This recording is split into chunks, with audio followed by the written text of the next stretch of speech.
Oh, hi there! I'm setting up my home studio to film today's episode of DIY in 5. Want a little peek behind the curtain to see how we are making this happen from a work-from-home location? You're in luck. Here's a little peek behind the curtain of how we're still making video content from home. And maybe this will give you some ideas for creating your own video content for YouTube and other platforms too. Let's do it. Hello everyone, and welcome to DIY in 5. My name's Trisha Hirschberger, and many of us are working remotely now due to events of the world.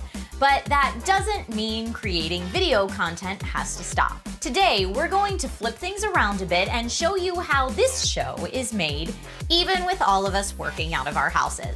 Let's start right here, shall we? Welcome to my home studio.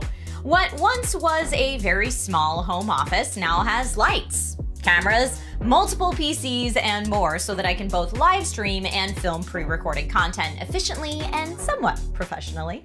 I use a camera that I've had for ages, the Canon 60D, with a plug-in power supply accessory so I don't have to worry about charging batteries, and a fairly rugged tripod I bought off a friend. The camera has a flip-around viewfinder so that I can do my best to line up the shot myself while I'm also on camera. The lens we use for DIY in 5 was a new upgrade since the show started filming from home, and that's the Canon EFS 18 to 55mm zoom lens. This gives me options both in shooting the main portion of the video, where I'm talking to the camera, as well as the B-roll for close-ups and such. Once the lens is on, I attach this little guy, the Parrot smartphone teleprompter by Padcaster.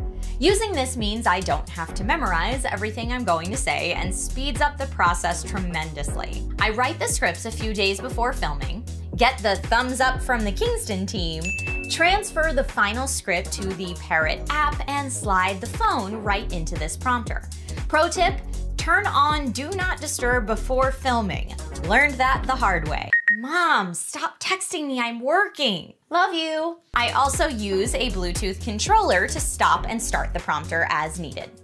For lighting, I have a softbox lighting kit with 3 lights on stands that I can move around my room and generally try to keep 2 of them in front of me, roughly at my 10 and 2, and 1 for backlighting for a basic 3-light setup. Another addition since we started working from home was these fun RGB floodlights for ambiance. I keep this one on top of the PC tower just out of frame and the other attached via zip tie, see, professional, to the back of my chair.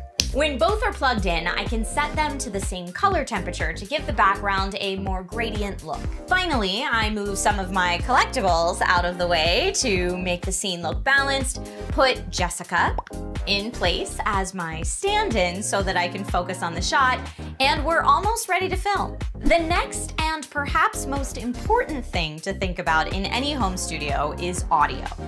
To record my voice in these DIY in 5 shoots, I use both a Boya lavalier mic plugged directly into my camera and an external audio recorder / mic, the Zoom H5, as a backup, just in case the camera's audio track didn't record for some reason. Once SD cards are plugged into the camera and Zoom mic, I'm finally ready to roll. After everything is shot, I check my footage by taking my audio and video SD cards and plugging them into my workflow station.